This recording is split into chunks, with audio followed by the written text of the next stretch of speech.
mommunes. Now, this is a play on the word communes, and it's single moms seeking financial help and emotional support in raising children. Apparently, there's this, and I don't know if there's other ones, but on the Today Show, they featured this online matching service, and it's called Cabode. Co-abode. Okay. I'm going to show you the website right now. So here it is, single mothers house sharing. Okay. And so you're there, and it gives housing, moving, single parenting, childcare, all these resources. Um, the woman says, we know that it takes a community to raise children, and that so many of our single mothers deserve a much more supportive community than we give them. And so mommunes have come out of it. One woman explained that the idea grew out of a personal experience where she found a match for herself after the divorce. She put up a notice, interviewed 17 single mothers, matched with one, and decided to help the others that she turned down. Co-abode members have reduced household expenses by an average of 40% by sharing costs. More than the financial gains, the mothers gain companionship as well as more time to themselves. Guess they get an average of 56 additional hours to themselves each month Wow. by living with other single moms. Yeah. According to the website, the youngest member is a teenager, but most are between the ages of 25 and 44. They come from different races, faiths, and economic backgrounds. And according to the U.S. Census Bureau in 2022, 80% of one-parent families were headed by the mother. Are they living in the same house, or is it like little cottages in the same area? How does Yes. it So work? they live under the same roof. They Okay. move in together. And so the whole idea is, if I need to go to work, you're home. If I, kind of sharing the rent, the utilities, the child care. Obviously, you would need to find somebody that works along with this. But that's my question. Could you do this? And is this the answer that we've been looking for? When we talk about the high cost of housing, when we talk about pay inequity, right? If you could combine your salary, that's why, some single people feel like, they pay a tax for being single, because married people get a tax deduction. There's the married sharing expenses. That's why I got a roommate when I was younger. It makes way more sense to split the cost with Yeah. somebody else. And if you could split it with somebody that's going through the same thing that you are, where Yeah. you have a young child, maybe of the same age, could anybody do that? And would you feel comfortable? What concerns would you have? Let me know in the I comments, or always you can click into the show. I always thought it would be helpful for a single mother. You hear people that they're on welfare because they don't make enough to pay for childcare and work. It doesn't make sense for them to work, right? It's just, why wouldn't they want to spend that time with their kids instead Right. of have it be a wash where the money they take in is the money that goes straight out to childcare? Right. But if you can stagger shifts with someone that you're living with, like another mom who has a child Right. in your house, where you work the early shift, they work the late shift, and you alleviate those childcare costs, that can be a game changer, especially at a time where we're seeing so many people not being able to afford housing and ending up homeless, right? So what a great deal. Jim writes in, I know of one person who left a mommune because she found a man and she married him and moved out, but she loved the support until then. Yeah. Lori says, sounds smart to me. I don't have kids, but a great way to share resources and responsibilities. Right. Would need good vetting to find compatible Right. mindsets. And you brought that up earlier. Like, Yeah. what if you're a screamer versus somebody that does like timeouts? Right. What if you're a helicopter not like yelling and screaming. What if you're Yeah. a helicopter parent and the person that you're mommuning with is more like Yeah. hands off, laissez-faire type of attitude towards Right. parenting?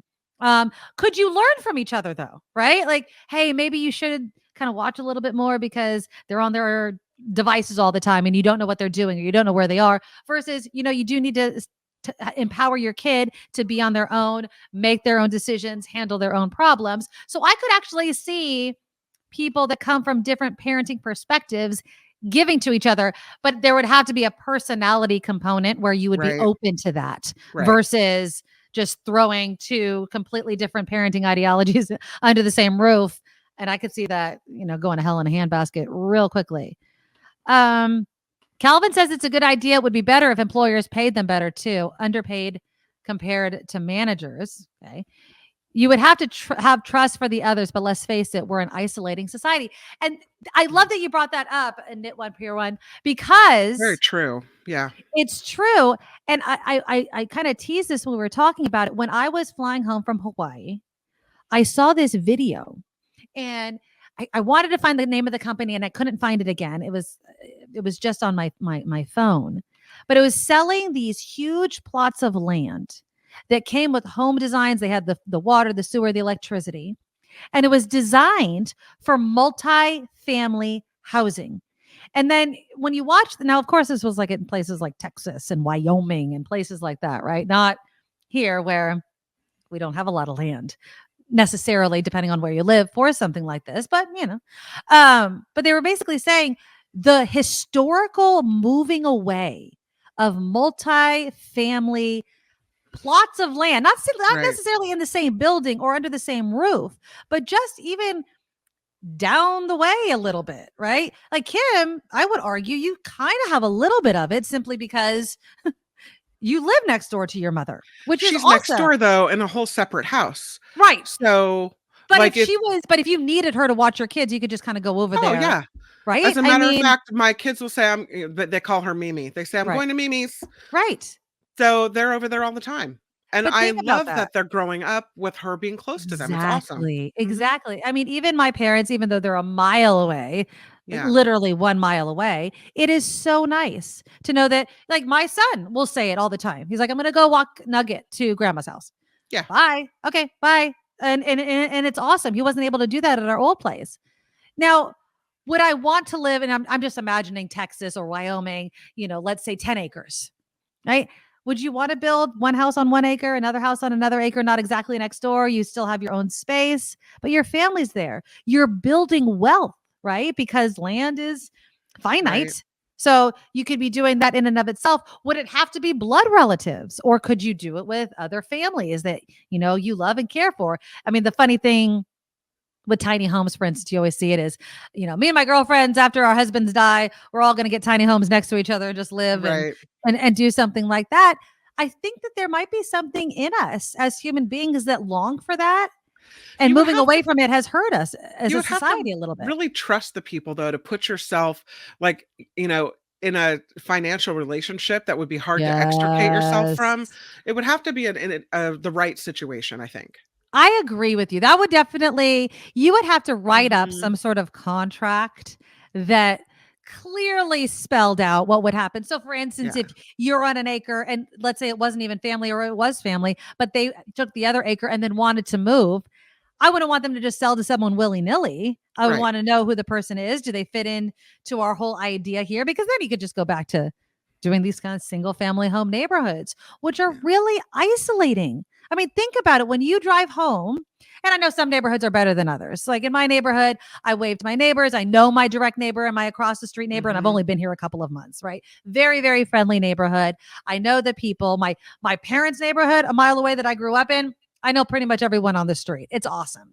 But Yeah. other people live in neighborhoods where you drive in, up goes the garage door, down goes the garage door, and you don't That's know it. anybody. Yeah. And it sucks. And I think, bringing in our other topic of isolating men with no friends, right? No sort of support group, things like that. Maybe this wasn't a good idea. But moving away from people having their own single family homes, that's gonna be a hard sell for a lot of people. But it's interesting. So coabode, COABODE .org is the organization that's just behind the single moms living together under one roof. I think it's a fabulous idea. Especially when you factor in women are Yep. paid less than men oftentimes. Women, 80% of them are the single parent in the household with children. Team up, women. Team Yeah. up, do something like that. And at the very least, it gives you some of your life back. It takes the Yeah. pressure off. I mean, my best friend, whose dog I'm watching right now, I mean, she's doing it all on her own. Yeah, Mm. her ex it takes the kids, for his set amount of time. But when it's just her, it's just her. He's married again. She's not, so you need your village. You need people to help support you, and you need someone to take the load off. And that's good for everybody.